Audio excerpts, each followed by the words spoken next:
講到這美國和伊朗的談判呢，來破局啊，中東情勢國際起變化，甲要影響到咱台灣的原油供應呢。中油在今仔日講，咱的油船呢已經改行紅海萬德海峽這邊，5月初就到台灣。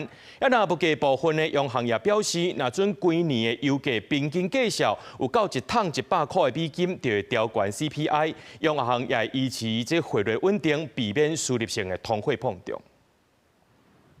美國伊朗談判破裂，美國總統川普稱聲，美國海軍隨封鎖荷姆茲海峽，禁止所有船隻進入，國內油品供應敢是受衝擊。4月份這一船已經裝了，現在在航行從曼德海峽過程中，應該是在5月初了，後面3艘就每個月一船。只是荷姆茲海峽一方13布蘭特原油高登到每桶100塊美金以上，因為油價大起，航空業陸續宣布減班。新宇航空調整5月萬國歐這邊市頂航線部分航班，國泰航空取消佔總數大約2%的客運航班，中央航評估航班調整需求，後續隨時調整。華航檢視市場需求甲油價成本變動，做航班調度規劃經濟部表示，國際油價大起，估計中油逐個月吸收大約90億。不管它漲多少，我們就繼續動漲。我就問你 ，yes no 就這樣。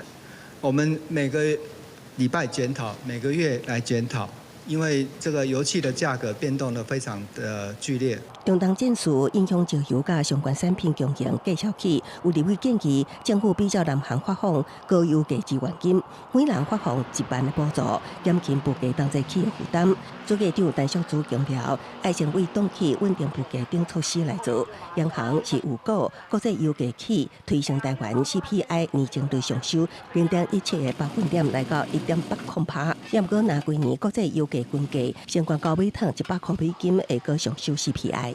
出口競爭力一向不是我們關切的最主要的重點。是。那我們看的是整體對物價的影響。最近進場調節是在於要控制輸入性的通膨，而不是在於出口的競爭優勢。針對 CPI 主計長陳淑珠表示，會觀察時月變化，5月各重新評估 CPI。央行強調，那新台幣變薄會有導致數字性通膨幾率，央行會維持匯率穩定，適時進場調節。記者綜合報道。